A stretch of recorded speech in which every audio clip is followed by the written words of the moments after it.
March 24, 1945. The sky over Germany looks calm. Too calm. Below the clouds, smoke columns twist from airfields, fuel depots, and what's left of the Reich's defenses. The war is almost over, but in the air, something entirely new is happening. From altitude, a silver P-51 Mustang banks left, its pilot scanning the haze below. Call sign, Detroit Miss. The pilot, Captain Urban Drew, 375th Fighter Squadron. His fuel gauge flickers low. His orders are simple. Cover the bombers, intercept anything that climbs. But what appears below isn't a FW-190 or a ME-109. It's something faster, smoother, alien. A gray blur streaks across his canopy, the shape of a shark, the scream of turbines. It's the Messerschmitt Me-262, the world's first operational jet fighter. For a heartbeat, Drew can't even believe it's real. The thing is gone before he finishes blinking, a ghost of aluminum and flame. But seconds later, his radio crackles. Blue flight, jets spotted south of Berlin. They're hitting the fortresses, and they're fast. The Mustang pilot pushes throttle forward, the Merlin engine howling in protest.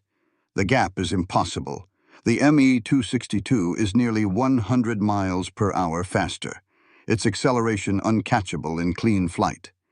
But Drew isn't chasing it in the sky. He's chasing it downward. Through the haze, he spots a pattern. The jets don't fight like prop planes. They strike, dive away, and climb to safety. Then one by one, they slow, descend, and line up to land at their home fields. That's their weakness. Speed saves them in combat. But speed must end somewhere. The Mustang dives. Airspeed 480, then 500. The wings groan, the rivets scream. He drops through the cloud layer and sees it. A concrete runway near Achmer, and at its edge, a Me-262 lowering its gear. Drew squeezes the trigger. 650 caliber Brownings open fire. The sky becomes a storm of tracers. The jet erupts into fire before it even touches the ground. Another is taxiing to take off. He banks, fires again, hits the fuel tanks. The explosion shakes the earth. In 20 seconds, 2 Me-262s are destroyed, one airborne, one on the runway. Drew pulls away low, engines roaring, heart pounding. His guns are empty, his oxygen light blinking red. He climbs into the clouds again, vanishing into the same mist he came from. Later in his combat report, he'll write simply, 2 Me-262s destroyed near Achmer, one on final approach, one during takeoff. No exaggeration, no poetry, just fact. But in those 20 seconds, everything had changed. The Luftwaffe had unleashed the most advanced fighter in history, and it had just been outmaneuvered by a propeller-driven plane built in mass production. Speed had met system, and speed lost. Across the continent, the same scene played out again and again. Jets roaring into the sky, outrunning everything, only to be hunted down on their return. The future of flight had arrived, but it was already bleeding out on its own runways. The Mustang pilots didn't need to chase the Me-262s in the open sky. They just needed to wait for them to come home. And in the final spring of the war, that patience, that discipline of systems, would end the jet age before it even began. Because in modern war, speed is nothing without control. And in March 1945, the Americans controlled everything. For decades, the Me-262 has lived in myth, the machine that could have changed everything. Historians and enthusiasts alike have called it the weapon that came too late, the fighter that might have reversed the war had Hitler not meddled. It's an irresistible story. The world's first operational jet fighter flying 100 miles an hour faster than anything the Allies possessed. Designed by Willy Messerschmitt, powered by twin Jumo 004 turbojets, armed with 4 30mm Mk-108 cannons, each round capable of tearing a bomber apart with a single hit. To the Germans, it was salvation with wings. To the Americans, it was terror incarnate. In 1944, Allied bomber crews whispered about a silver lightning that struck without warning. Pilots reported glimpses, a streak, a flash, a roar that no piston engine could make. The Me-262 was nearly invisible to pursuit. On paper, it was unbeatable. In practice, it was unsustainable. Because what made it revolutionary also made it fragile. The Me-262 could fly at 540 miles per hour, yes, but only for minutes at a time before its jet turbines overheated. Its engines had to idle for several minutes before takeoff, producing massive heat signatures visible for miles, and they lasted, on average, 25 operational hours before burning out. Every sortie risked destroying the aircraft simply by flying it. The German propaganda machine ignored that. In their newsreels, Me-262s streaked across skies in slow motion, their pilots depicted as futuristic knights of the Reich. Goebbels called it the miracle weapon. Hitler himself became obsessed, believing the jet could turn the tide. But Hitler's obsession doomed it. When Messerschmitt proposed the Me-262 as a high-speed interceptor, Hitler rejected it. He didn't want a defensive weapon. He wanted an offensive bomber to strike London. He ordered the jet modified to carry bombs, a change that delayed its production by nearly a year. By the time the Me-262 entered combat in mid-1944, the Luftwaffe had already lost the skies. Fuel shortages, destroyed airfields, and Allied bombing raids crippled its rollout. Only a handful of jets could take off each day. Many more sat idle, engines without fuel, pilots without experience. In contrast, the Allies were producing fighters by the thousands: 15,000 Mustangs, 12,000 Thunderbolts, 8,000 Spitfires. The Luftwaffe could produce one Me-262 for every 100 Allied aircraft in the air. Still, the myth persisted. Even Allied intelligence overestimated the danger. Reports from late 1944 warned that if Germany could field even 500 operational jets, the bombing campaign might collapse. General Karl Spaatz, commander of U.S. strategic air forces in Europe, put it bluntly. "If the Germans ever get those jets working in numbers, our daylight bombing is finished." The Allies scrambled to prepare. Intelligence teams tracked jet bases. Photo reconnaissance identified new concrete runways, longer and smoother, required for the fragile Me-262s. But as American planners soon realized, the jet's weakness wasn't in its speed. It was in everything surrounding it. Each Me-262 needed a 5-man ground crew, a fuel truck, 2 mechanics trained in turbine maintenance, and a runway longer than 1,500 meters, luxuries the collapsing Reich could barely afford.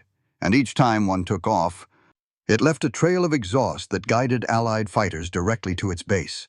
By late 1944, the U.S. Army Air Forces had rewritten their standing orders. Do not chase the jet, wait for it to land. In that simple shift, from reaction to prediction, the myth began to die. The Me-262 was not a miracle weapon. It was a weapon without a system. It flew faster than any aircraft in the sky, but it flew alone. The Luftwaffe of 1939 had been built on coordination, ground control, radar guidance, and synchronized assault. The Luftwaffe of 1945 was an echo. Brilliant machines without the infrastructure to support them. The Me-262 symbolized everything that Germany had become: technologically visionary, strategically bankrupt. And the Allies were learning that speed, without structure, was suicide. In that realization lay the real shift, the birth of modern air warfare. The jet age wasn't defined by who could fly faster. It was defined by who could make speed sustainable. The Me-262 had proven what was possible. The P-51 was proving what was practical. The Germans had built the future. The Americans had built everything around it. That was the difference. And that was why the Me-262 would never save the Reich. Because even a superplane needs a system to land on. By the summer of 1944, the German sky was a paradox, home to the most advanced aircraft ever built, and an air force on the edge of extinction. The Me-262 was revolutionary, yes, but it had entered a world that could no longer sustain it. Germany's fuel production was collapsing under constant Allied bombing. Its rail lines were shattered. Its factories scattered across forests and caves. Even its pilots were running out of time. Every part of Blitzkrieg's technological machine, that precise mechanical harmony that once conquered Europe, was now disintegrating. The Luftwaffe's most advanced jets were being built by teenage apprentices and forced laborers, assembled in tunnels by candlelight. Meanwhile, the Americans had turned air war into industry. The P-51 Mustang was not perfect. It wasn't the fastest, nor the strongest, nor the heaviest. But it was everywhere. 15,000 of them rolled off assembly lines in less than 2 years. The same factories that built refrigerators and cars were now turning out warplanes. Each one identical, each one serviced by a logistics chain so vast it spanned oceans. The Germans built genius. The Americans built consistency. That was the real arms race of the air war, not technology, but process. The Me-262 was the embodiment of innovation, but the Mustang was the embodiment of integration. In 1944, Germany's air production was collapsing under decentralization. Engines came from one plant, fuselages from another, and wings from a third, often hundreds of miles apart. A single bombing raid could erase an entire link in the chain. America's system couldn't be broken so easily. Assembly lines in California, Texas, and New York fed each other with standardized parts. Factories swapped designs overnight. If one burned, another took over. The result was a machine that could be rebuilt anywhere by anyone. And that extended to the pilots. While the Luftwaffe's veteran corps was gone, most killed in Russia or over France, the U.S. Army Air Forces trained replacements faster than Germany could bury theirs. By 1945, American flight schools were producing 2,000 new pilots a month. Germany managed a few hundred. Even the best jet pilots were often green, rushed from training fields to frontline squadrons with barely 30 hours in a jet. Some crashed before ever seeing combat. Adolf Galland, the Luftwaffe's most respected ace, once said bitterly, "We had jets, but not pilots. We had wings, but no air." That air, meaning fuel, infrastructure, coordination, had long since been claimed by the Allies. The Americans had radar networks stretching from the Channel to the Ruhr. They knew where jets took off, where they climbed, where they landed.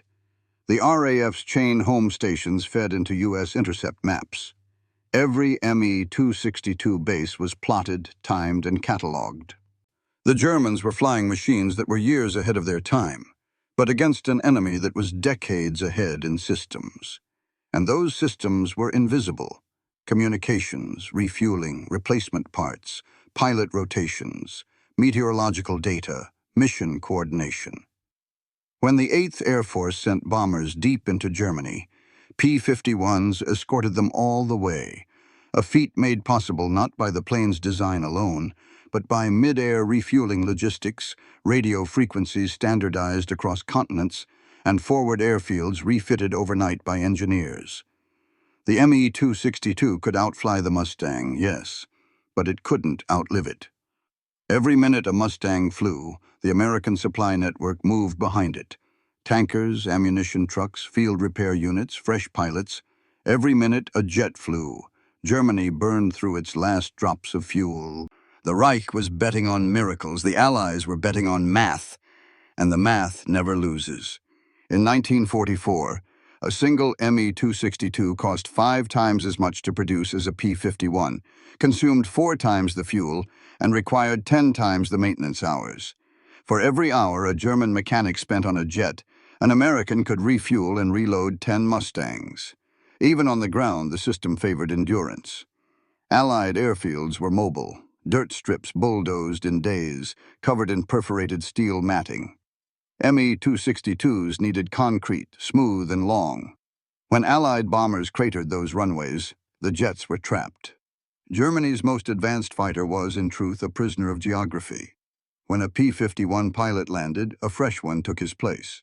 When a Me-262 landed, its engines needed rebuilding.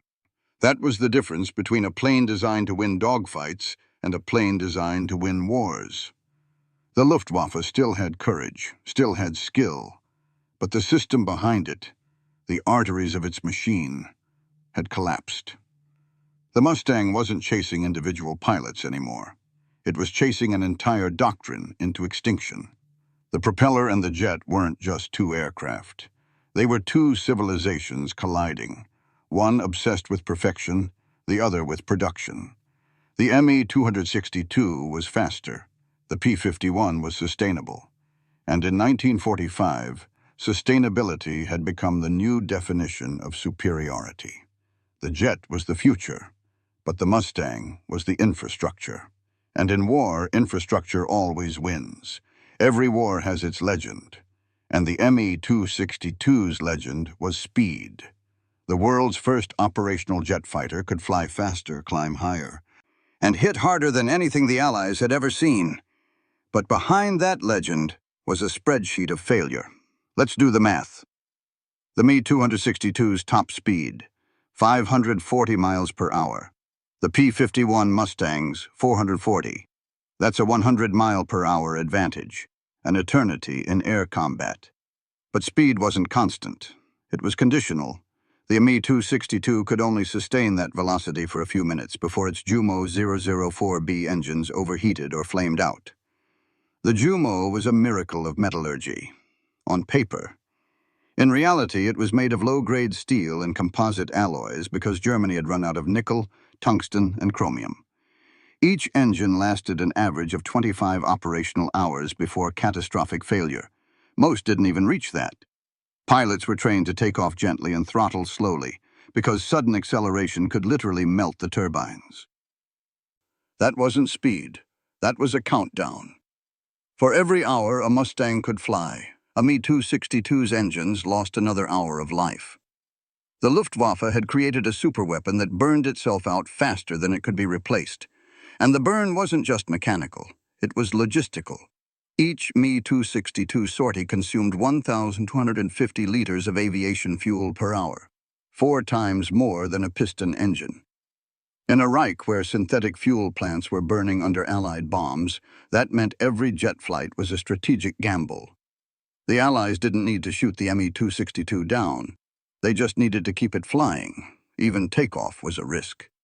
The Jumo 004s didn't have enough thrust at low speed, forcing pilots to use RATO, rocket-assisted takeoff boosters, dangerous single-use rockets attached to the fuselage.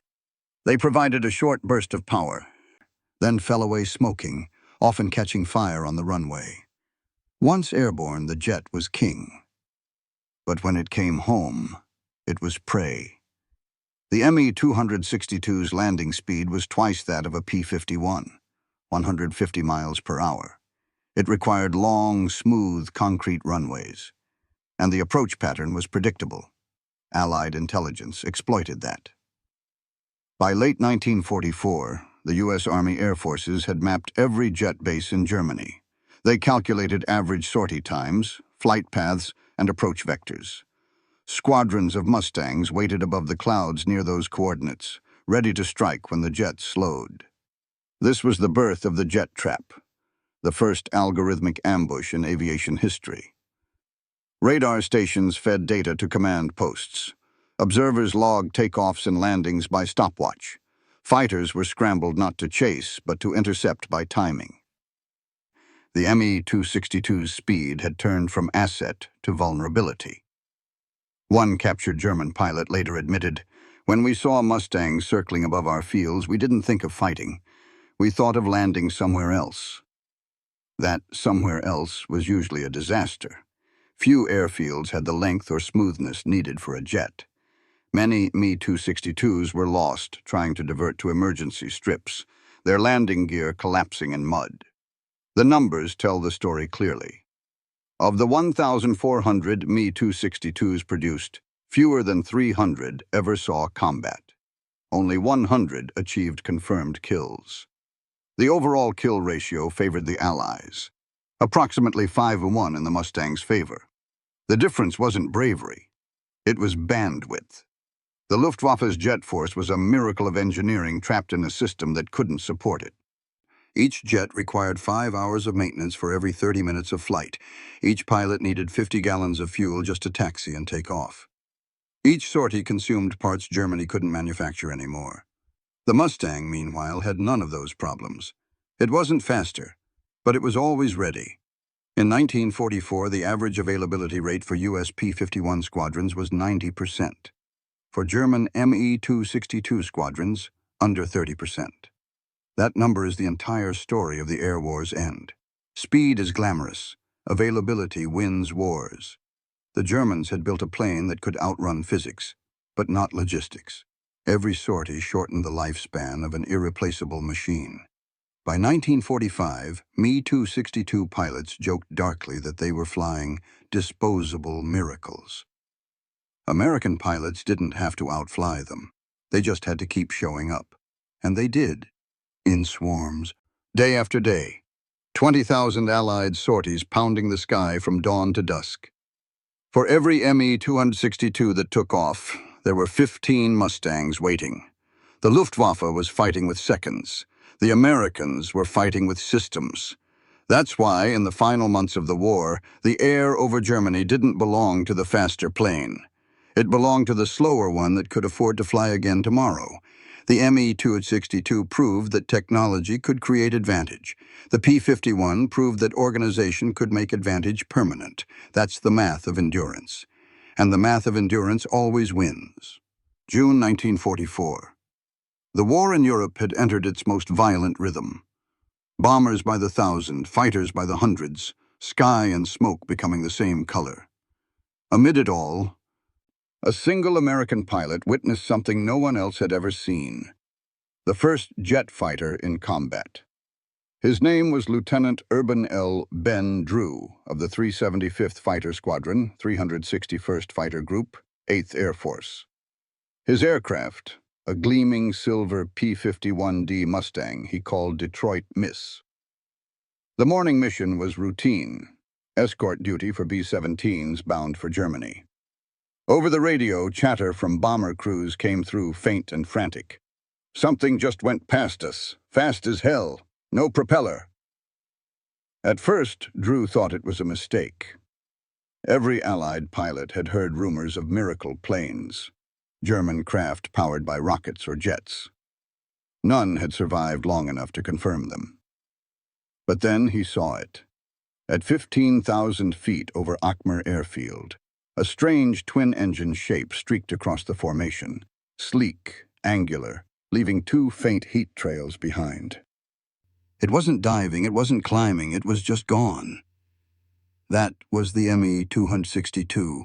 For the next few weeks, reports multiplied.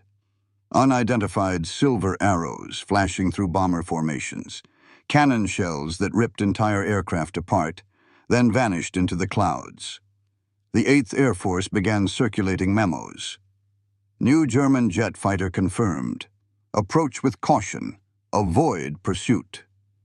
But by the fall, the caution turned into strategy. The Americans realized the pattern. Me-262s could only engage in short bursts before returning to base to refuel and cool their fragile engines. Their speed made them deadly, but also predictable. So they changed the rules.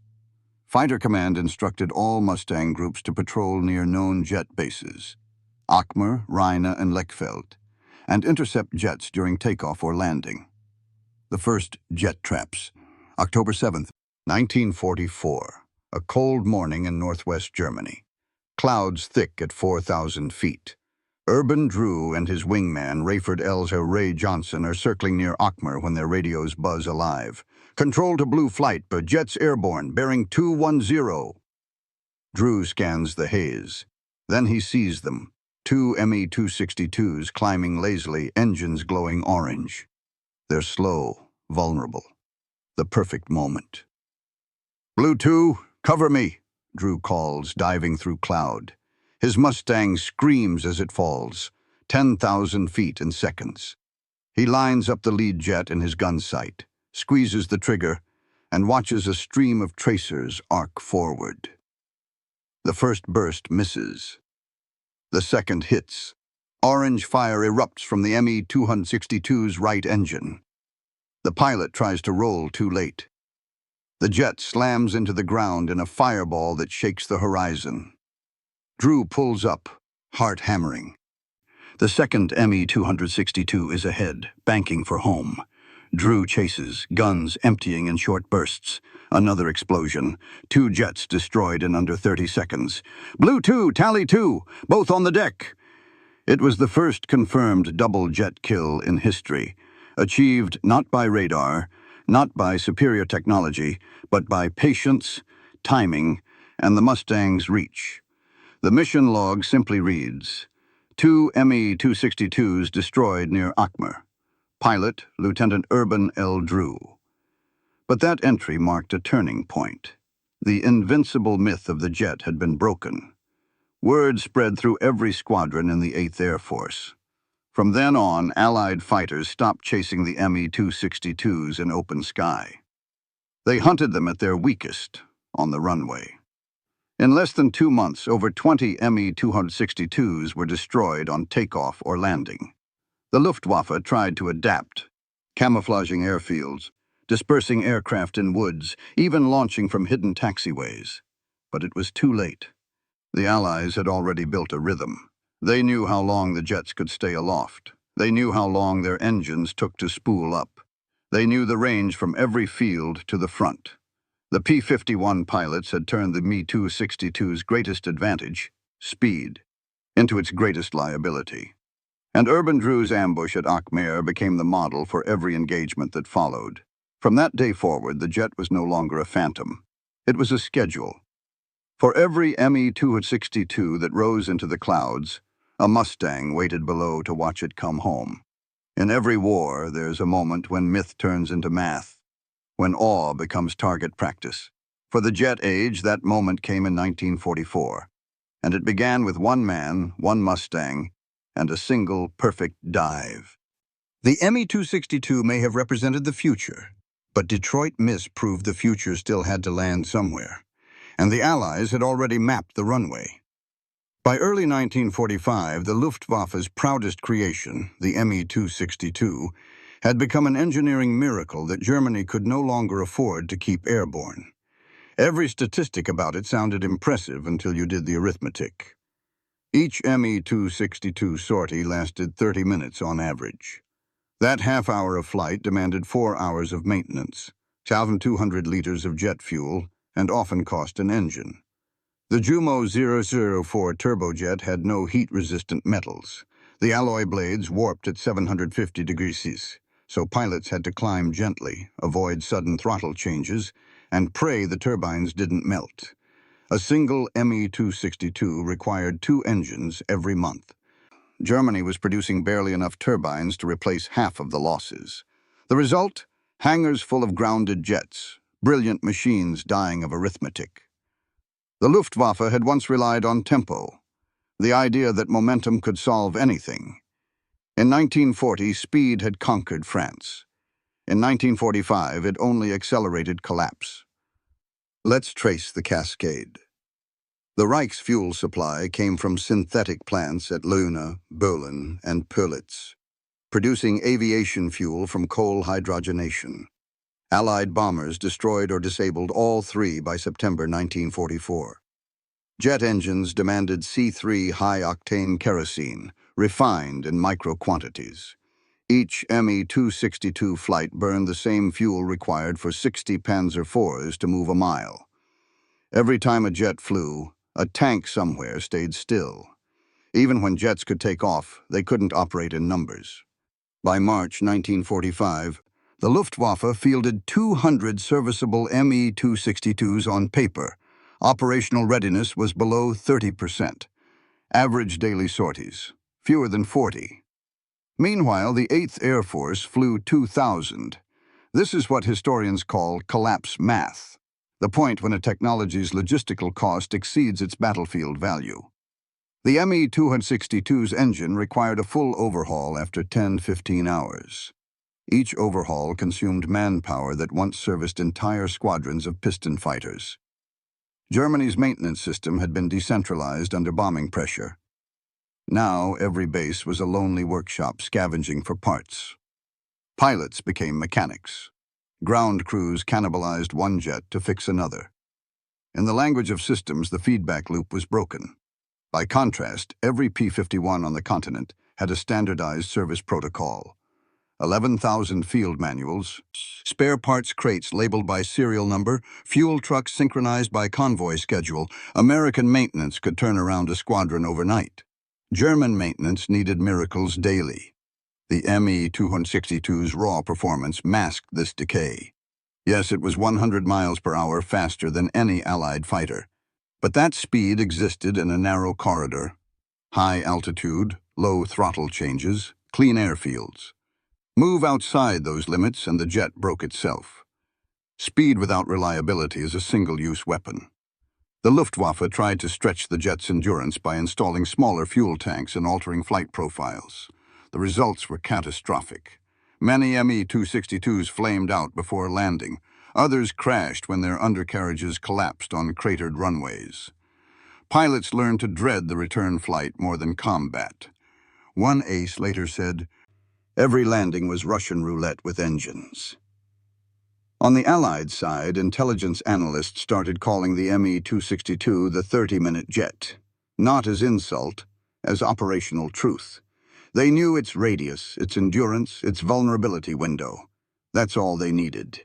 Each American interception group could calculate the jet's pattern. 10 minutes climb, 10 minutes attack, 10 minutes return. P-51 squadrons were then stationed within that arc, waiting above the airfields at exactly the 28-minute mark. It was precision warfare by stopwatch. The Germans tried dispersing jets into forest clearings, hiding them under camouflaged netting, even using sloped grass runways. But the Me-262's wheels couldn't handle rough ground. Engines sucked in debris. Every improvised takeoff destroyed a 1,000,000 Reichsmark turbine. The airfields in the woods became scrapyards. Fuel convoys were worse. Each truck carried only enough kerosene for 2 sorties. Allied P-47s hunted them relentlessly. Losing one truck meant grounding 3 jets. Losing 3 meant shutting down a squadron. By the spring of 1945, the Me-262 had achieved the ultimate paradox, a weapon too advanced for the economy that built it. Germany had invented the future and run out of present tense to sustain it. The Luftwaffe's commanders knew it. Adolf Galland begged Berlin for priority fuel allocations and spare engines. Hitler refused, insisting on using the jets as bombers instead of interceptors. So the Me-262, designed to save Germany from bombing, spent its final months carrying 250 kilos explosives, flying faster toward irrelevance. In the end, the Reich's skies filled not with superweapons but with abandoned prototypes. Dozens of Me-262s sat half-assembled in underground factories, their frames gleaming under floodlights powered by dying generators. Outside, Allied armies were crossing the Rhine. The jet's last numbers tell the story better than any battle. 1,430 Me-262s built, 320 flown in combat, 150 destroyed in the air, nearly 400 destroyed on the ground before ever flying. That's not a record of failure. It's a record of misallocation, the point where vision exceeds infrastructure. Germany had produced a masterpiece in the middle of a logistical collapse. The Allies had produced an average plane inside an industrial miracle. And in total war, the average miracle wins. When Me-262 pilots throttled forward for takeoff, they were not launching attacks. They were burning their nation's remaining future in 30-minute intervals. The jet didn't lose because it was slow. It lost because it couldn't last. That's how the future died in the spring of 1945.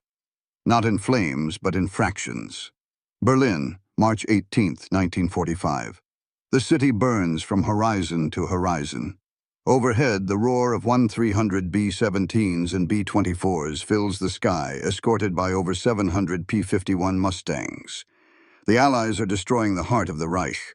Oil depots, factories, rail junctions, anything left that keeps the German war machine breathing. Then, through the smoke, something new appears. A formation of Me-262s, 37 of them, climbing fast, glinting silver against black cloud. To the bomber crews, they look like arrows shot from the ground. This is Jagdgeschwader 7, JG-7, Nowotny, the world's first operational jet fighter wing, under the command of Theodor Weissenberger, one of Germany's last aces. Today, they will attempt the impossible, break up the bomber stream before it reaches Berlin. The bomber crews had faced Me-109s and FW-190s for years, but this is different. The jets come in too fast to track, too smooth to hear. They came out of the sun, one B-17 gunner recalled. You'd see a flash, and a second later your wingman was gone. Each Me-262 carries four 30mm Mk-108 cannons, firing high explosive shells that tear through a flying fortress like paper. In the first minute of attack, 9 bombers go down. A formation breaks. Flames trail across the sky.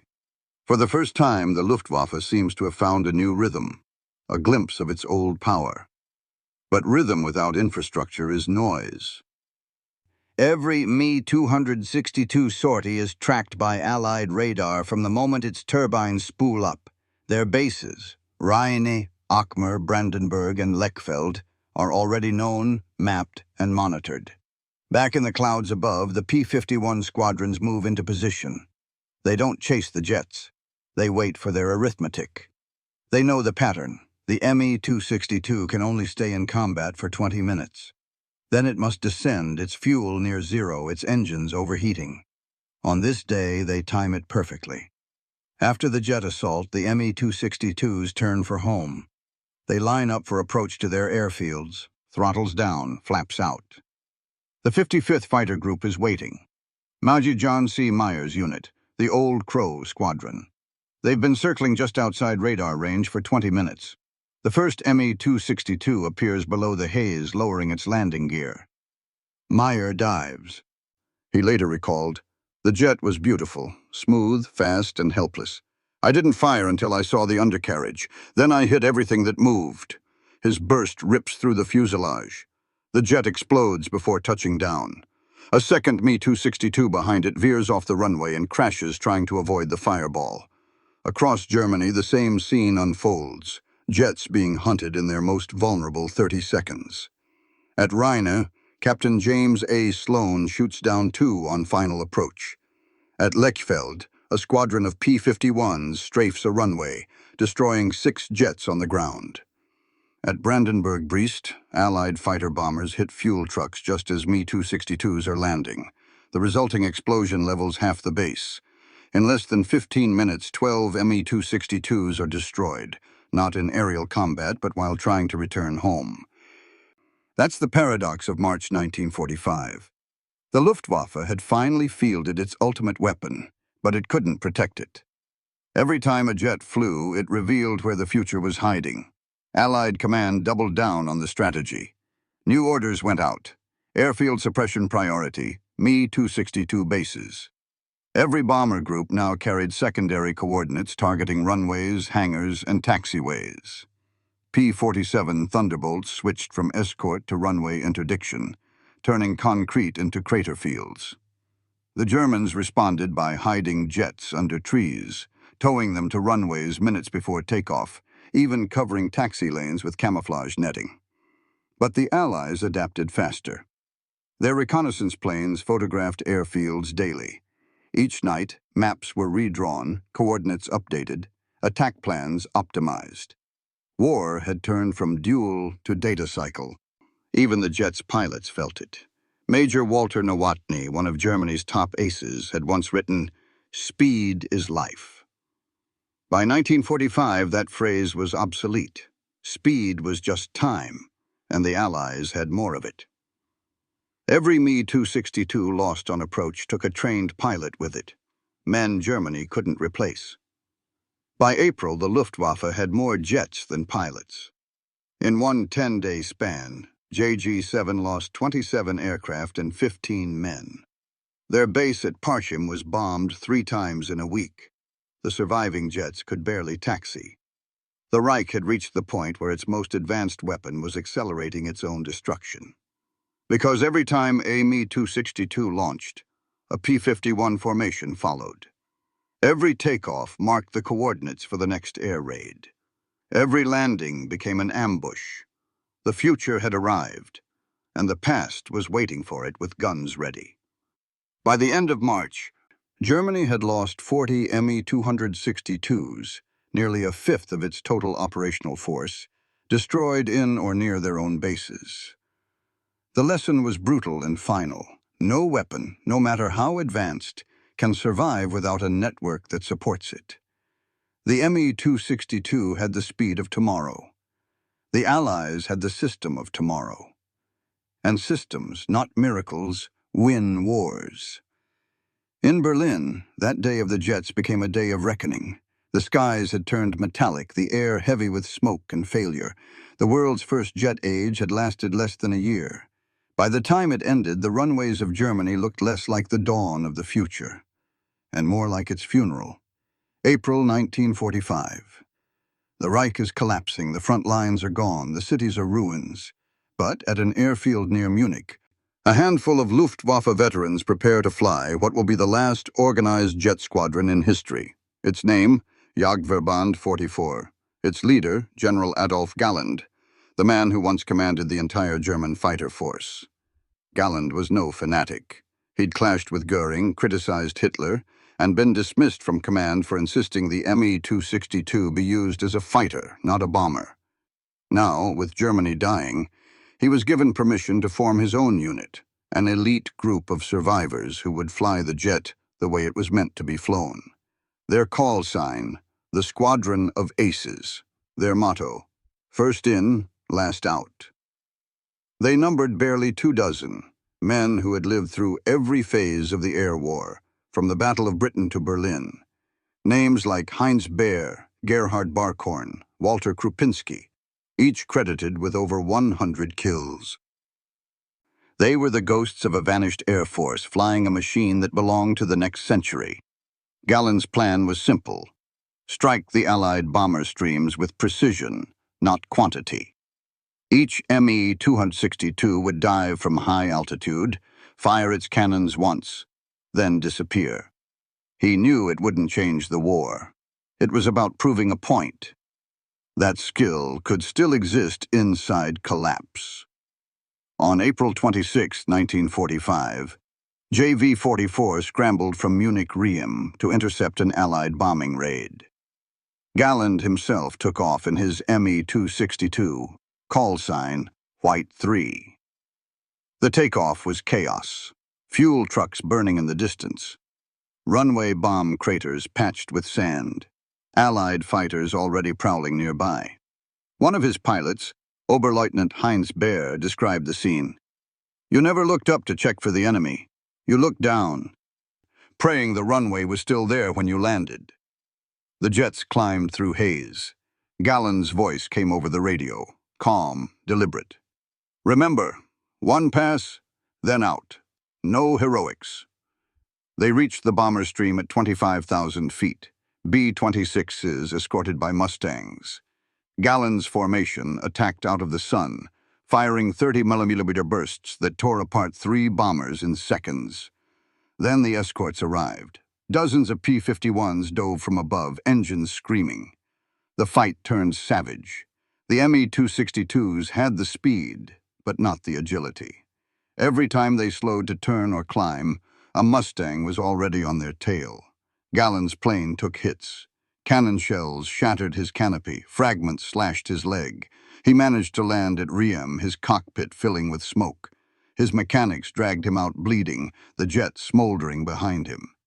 That was his last flight. JV-44 continued for another week, fighting with brilliance and futility. Their jets took off under constant strafing. American fighters ringed their airfield daily. For every Me-262 that climbed, 2 burned on the ground. By May 1st, they had 5 operational aircraft left. That same night, Allied bombers hit Munich again. The squadron's last fuel depot was destroyed. Galland, wounded and exhausted, gathered his men in the hangar. The jet stood behind them, silent, gleaming in the flickering light. He told them, "Gentlemen, we've proven what this machine can do, but Germany has no skies left to give it." 2 days later, JV-44 surrendered to U.S. forces at Salzburg. The Americans were astonished by what they found. Aircraft that looked like science fiction, with swept wings, jet turbines, and streamlined fuselages. Engineers crowded around them, taking measurements, photographing every bolt. Galland watched in silence as the victors examined his masterpiece. For him, the Me-262 had always been both triumph and tragedy. It represented everything Germany could still imagine, and nothing it could still achieve. In post-war interviews, he would say, "The Me-262 was the perfect fighter for 1946, built in a nation that didn't have a 1946. That summed up the paradox of the jet age's birth. It arrived too early for the world that built it, and too late for the one that needed it. The Americans and British took the lessons and moved forward. Within 5 years, the F-86 Sabre, Gloster Meteor, and MiG-15 would all evolve from the Me-262's design. The jet Galland had tried to save would shape the next generation, just not for the country that invented it." In the ruins of Munich Riem, Allied officers marked the Me-262 wrecks with chalk numbers for collection. They didn't see them as relics. They saw them as blueprints. For Galland, it was personal. His nation had built the future, then buried it under arrogance and exhaustion. The jet hadn't failed. The system had. As he limped away from his last airfield, Galland reportedly said quietly to one of his men, "Speed is useless without control." That was the epitaph not only for the Me-262, but for the entire Luftwaffe.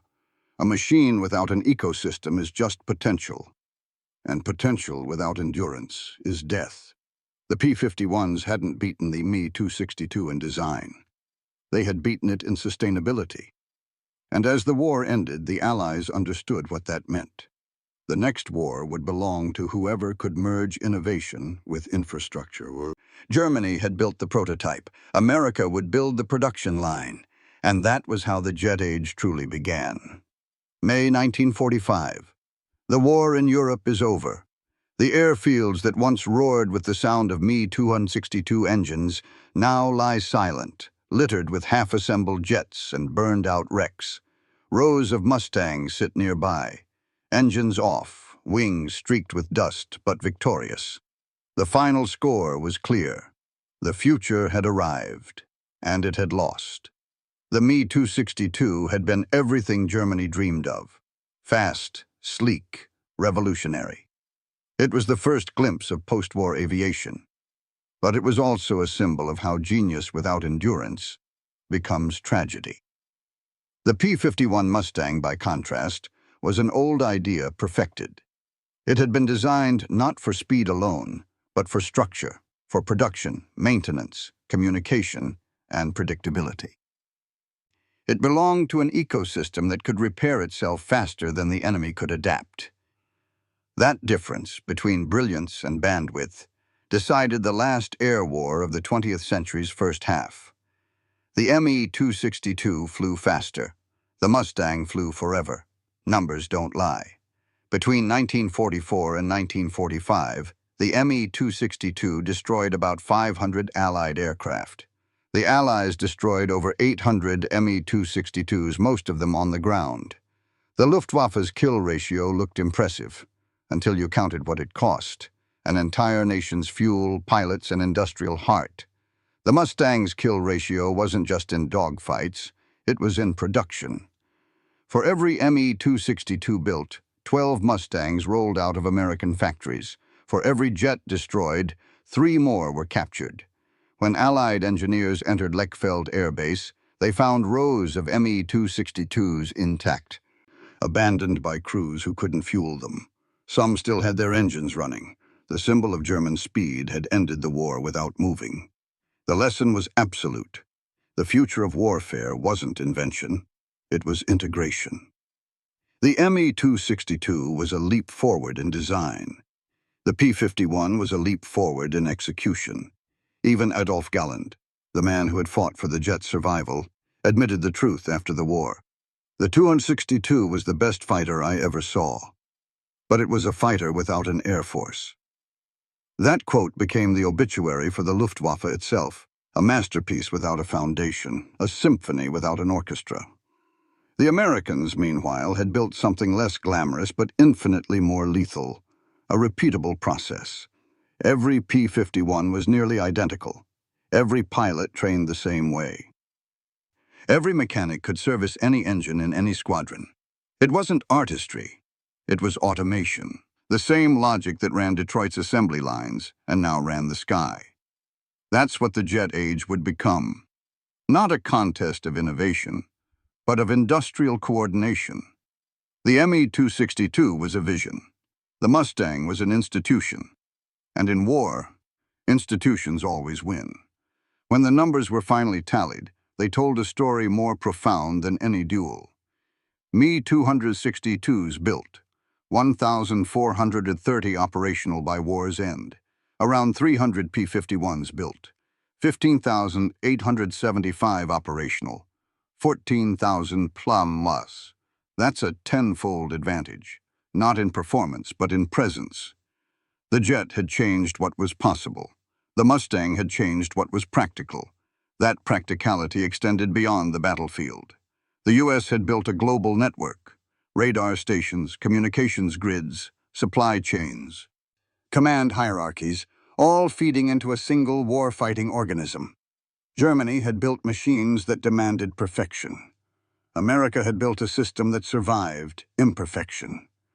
And that was the shift that would define the modern world. The Me-262 died in its moment of birth. The P-51 evolved into the DNA of the next 50 years. Within 5 years, both sides would meet again, this time over Korea, in jets descended from the 262's design and guided by the Mustang systems. But the blueprint for that future didn't come from Germany's brilliance. It came from America's endurance. That's what the fog, the fire, and the runways of 1945 had proven. That the age of the lone genius was over. The age of the system had begun. When the Mustang pilots walked the abandoned German airfields, they saw not victory, but a prophecy. Jet engines, swept wings, pressurized cockpits. It was the future, just misplaced in time. One of them, Major John Meyer, wrote home, "They had the better planes. We had the better plan." That line became the quiet truth of the entire war. Technology wins battles. Systems win wars. The Me-262 was the future that arrived too soon. The P-51 was the past perfected until it became the future. In the end, the propeller beat the jet, not because it was faster, but because it could finish the mission. And in the smoke of Germany's last runways, the age of speed gave way to the age of structure. May 1945, the last days of the Reich.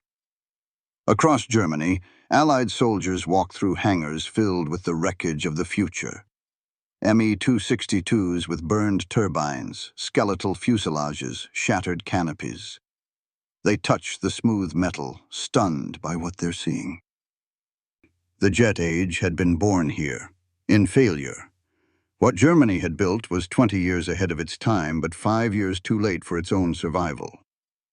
The Me-262 proved that speed could break barriers, but not systems. That technology could leap forward, but without infrastructure, it could not land. The Americans understood that immediately. They loaded Me-262s onto transport ships bound for the United States. The British did the same.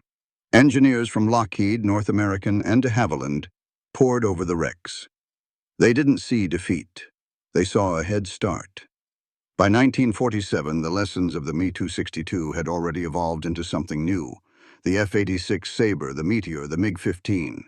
Jets that would soon tear through the skies over Korea at twice the speed, but supported by systems that worked. The Me-262 had been a glimpse of the future. The P-51 made that future survivable. That's the transition that mattered, from invention to integration, from brilliance to bandwidth. The jet age wouldn't truly begin until someone combined both. The P-51 had proven that organization could be as lethal as innovation, that the math of destruction was no longer about velocity, but about repetition. By the time the smoke cleared over Germany, the lesson was written in concrete and steel. Speed means nothing if you can't control it. Innovation means nothing if you can't sustain it. That's why in the years after the war, the United States didn't just take Germany's jets, it took Germany's data. Engineers, scientists, and aerodynamicists were absorbed into Operation Paperclip, redesigning the future from inside American laboratories. The Me-262's Ghost would fly again, under new colors, new wings, and a new doctrine. The next generation of pilots, men who had once flown P-51s over Berlin, would now climb into F-86s and chase MiG-15s over Korea, completing the circle the Me-262 had begun. And in that new war, the question would return: what wins? Speed or system? The answer would be the same. Because by 1950, the jet age had learned to think. The sky that once belonged to knights in steel now belonged to engineers, radar operators, and factory lines. The future no longer flew from genius. It flew from process. The Me-262 was the first spark of that reality, and the P-51 was the bridge that carried the world to it. The Germans had built the prototype. The Americans had built the production line. And the world had crossed into a new kind of war, one where technology no longer mattered unless it could be multiplied. That was the final truth written on the runways of 1945. The Me-262 was history's first jet fighter. The P-51 was history's last propeller legend. Between them, a single era ended, and another began.